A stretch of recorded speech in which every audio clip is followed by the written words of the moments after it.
네, 매일 아침 우리가 지나치지 말고 이것만은 꼭 알자. 이렇게 해서 우리가 엄선한 뉴스들입니다. 뉴스 픽 시간인데요. 한동인 뉴스토마토 기자 나와 있습니다. 안녕하세요. 안녕하세요. 주로 옷을 그런 걸 좋아하네. 이렇게 조끼 같은 거, 좀 칙칙하고 이렇게 아저씨들 입는 거. 내가 보기에는 한 이 옷은 15년 정도 전에 머물러 있는 것 같아요. 이 코디는. 저는 그 밝은 색깔을 잘 못 입어가지고요. 어두운 색깔 위주로 입습니다. 옷이 중요한 게요. 색깔도 별로지만 재질이 중요한 거예요. 이런 재질 좋아해가지고. 뭐 하나 사주고 말해야지. 내가 진짜 사주도 않으면서. 미안합니다. 사줄 생각은 없습니다. 자, 좋습니다. 오늘 첫 번째 이슈 한번 들어가 보죠. 자, 백신 접종 전 국민 결국 60% 돌파했어요. 이것만 해결되면 우리 이제 위드 코로나 가는 겁니까? 네, 일단 백신 접종률이 60%를 넘어섰고요. 네. 성인 기준으로는 70%를 넘어섰습니다. 그리고 이제 학생들, 접종을 받지 못했던 학생들의 접종도 시작될 것이기 때문에 이제 네. 앞으로 70%를 넘어서 쭉 넘어가게 되면은 위드 코로나로 방역 체계를 전환을 할 것으로 보입니다. 이게 지금 다음 달이 될 것으로 보이고요. 일단 15일 이번 주 금요일에 정부가 사회적 거리두기 조정안을 발표하는데 항상 2주 단위로 발표를 해왔기 네, 때문에 그렇죠. 2주를 거치면 다음 달이 됩니다. 그래서 이게 마지막 위드 코로나 전 단계 마지막 거리 조정안이 될 것으로 보이고요. 그래서 민주당에서는 이 부분 관련해서 기존에 있던 밤 10시 기준을 12시로 늘리고 그리고 영업시간 제한, 이 부분 영업시간 제한과 사적 모임 제한에 대해서 네. 어떻게 풀어나갈 것인지 이 부분을 고려를 하고 있습니다. 기자님 팬도 출동했어요. 안정환 님이 기자님 가디건 예쁜데 왜 그래요? 자, 유원무비님 안 사주면서 왜 뭐라 그래요? 이러고 참. 안 사주면 뭐라고도 못합니까 정말? 나도 좀 사주세요. 나도 좀. 자, 여기까지 좋고요. 자, 좋아요 누르고 시작하신다는 아주 예쁜 안호경 님도 계셨습니다. 자, 그런데요. 백신 접종 전 국민 60% 돌파하면 11월 9일 정도부터 위드 코로나 들어갈 거다라는 얘기를 이제 하더라고요. 네네네. 10월 달에 마지막에 이제 접종하고 나면 2주 지나서부터 이제 한다는 거잖아요. 네, 그렇습니다. 그리고 밤 12시까지 놀 수 있고. 그거는 아직 확정된 거는 아니고요. 오늘 민주당이 백신 코로나 특위를 여는데 네.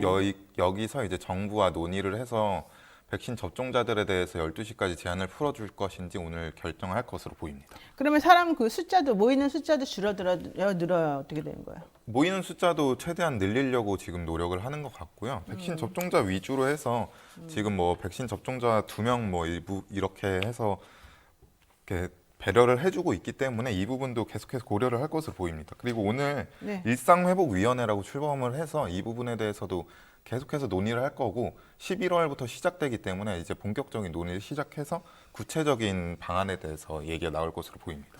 나 11월 5일에 약속이 있는데 11월 4일 날부터 좀 해줬으면 좋겠다. 자, 좋습니다. 자, 두 번째 이슈 한번 가겠습니다. 이재명 지사직을 사퇴할 것이다 말 것이다 말이 많았는데 그리고 송영길 대표가 사퇴하라 이렇게 권고를 하기도 했습니다만은 나 안 한다. 어제 긴급 기자회견 열면서 국감을 먼저 정면 돌파하고 지사직을 사퇴할 것인지 말 것인지 그때 결정하겠다 이렇게 얘기가 됐습니다. 이게 특유의 이재명식 직진 스타일 이걸 좀 보여주는 거다. 내지는 뭐 당당하고 꺼리낄 게 없으니까 이런 행동하는 거다. 뭐 이런 여러 가지 얘기들이 나오죠. 네. 자, 어떻습니까? 일단 이재명 경기도지사가 어제 오후 2시 반에 기자회견을 열었는데 당초 계획과 입장대로 국정감사를 정상적으로 수행을 하겠다 이렇게 밝혔습니다. 네. 근데 이날 오전까지만 해도 사퇴에 대해서 이야기가 많았는데 이 부분에 대해서 이 지사가 선거를 치르려면 지사직이 굉장히 불편하다. 그래서 이후 결정을 남겨놓겠다라고 해서 사실상 사퇴하는 것 아니냐 이런 얘기가 흘러나왔었습니다. 그리고 송영길 대표도 이제 하루속히 경기도 지사직을 정리하고 대선 후보로서 뛰어라 이렇게 요청을 했었기 때문에 그런 해석이 나왔었는데 결국에는 대장동 의혹 관련해서 정면 돌파를 하기로 선택을 했습니다. 그러니까 분명히 국감장에서 경기도 국감이지만 대장동 의혹으로 정쟁의 장이 될 것이 분명하지만 그래도 이 의혹을 비껴나간다면 지사직을 사퇴한다면 야당에서도 이미 공세가 만만치 않을 거기 때문에 정면 돌파하기로 결정을 했습니다. 그래서 오는 18일과 20일에 경기도 국감이 예정이 돼 있고요. 네. 이때 출석을 할 것으로 보입니다. 행안위하고 국토위에서 하는 거. 네, 그렇습니다. 그래서 그동안 도민에 대한 책임이 이런 부분을 강조해 왔기 때문에 이런 결정을 내린 것으로 보이고요. 그리고 이 지사 공직 사퇴 시한이 대선 90일 전인 12월 9일까지인데 국감 마무리 짓는 대로 이제 사퇴를 할 것으로 보입니다. 이렇게 뭐 국감하고 나서 사퇴는 나중에 보겠다 이렇게 말했더니 국민의당 안철수 대표가 그럴 줄 알았다 이러는 거예요. 내가 왜 그럴 줄 알았냐 물어봤더니 국감하는 동안에 이 지사 관련돼서 방어할 수 있는 능력 그 조력 요인들이 좀 뒤에 있어줘야 되고 네. 그리고 본인이 그 경기도 지사의 자리를 차지하면서 국감을 하니까 자기에게 불리한 자료들을 밑에서 못 내보낸다. 이런 얘기를 하더라고요. 그런 해석도 맞는 겁니다. 뭐 일단 그렇게 볼 수도 있고 뭐 일단 국감장에서 나오는 그런 부분들 요소도 있지만 어쨌든 국감이 진행이 되면 이재명 지사에 대한 국감이 진행되면은 일단 야당의 공세가 만만치 않을 그러니까요. 거기 때문에 엄청 그 셀것 부분도 고려를 분명히 했을 거고 그리고 뭐 이제 이 지사 입장에서 떳떳하다면은 네. 이제 정면 돌파하는 게 맞다고 봅니다. 네, 뭐 이준석 대표, 뭐 김용남 의원 이런 얘기 하더라고요. 야당이 잘못해서 이 지사가 좀 어부지리 보겠네 이런 얘기를 하더라고요. 자, 좋습니다. 어제 이 사람 뉴스가 저녁에 인터뷰로 나왔어요. 천화동인 4호의 소유주로 알려지는 남욱 변호사. 이분이 지금 미국에 있는데 JTBC하고 뭐 스카이프인가 이런 걸 좀 연결해가지고 인터뷰한 게 나왔잖아요. 네. 근데 어쨌든 스카이프를 통해서든 뭐든 간에 연결이 됐기 때문에 그런 걸 한 거잖아요. 연락이 됐기 때문에. 네. 왜 언론사들은 JTBC는 그렇게 잘 잡아내는데, 잘 찾아내는데, 우리 지금 인터폴에도 뭐 공조수사 요청했다, 뭐 검찰, 경찰 갔다 이런 얘기 나오는데 왜 그분들은 그런 거 못하는 거죠? 스카이프를 모르나? 그런 부분보다는 이제 그 당사자가 이제 검찰에 이렇게 노출되는 것보다 그냥 언론을 통해서 자기가 하고 싶은 말을 하는 거기 때문에 그렇기 때문에 나오는 것 같습니다. 그러니까 그러긴 하죠. 그건 당연한 네네. 건데 내 말은 왜 그 소재 파악이나 전화번호라도 어쨌든 알아야지 그런 걸 제안하거나 하는 거잖아요. 네. 언론사들이. 네. 그럼 언론사는 그런 전화번호도 쉽게 알아내는데 왜 경찰, 검찰은 강제 수사권을 가지면서도 못하냐는 거지 내 말은. 그거는 이제 검찰 쪽에서 뭐 알았어요. 노력의 부분도 있을 것 같긴 합니다. 알았어요. 네. 뭐 본인이 경찰이나 검찰이 아니니까 내가 네, 여기까지 제가 하죠. 검찰은 아니기 때문에. 네, 좋습니다. 자, 그런데 어쨌든 검찰 수사 지금 되게 미진하다 이렇게 네. 얘기하고 있고요. 유동규 씨가 버렸다는 휴대폰도 경찰은 하루 만에 찾아냈는데 당신들은 뭐냐 이렇게 얘기했는데 그 휴대폰이 아니에요. 뭐 이런 얘기도 있습니다.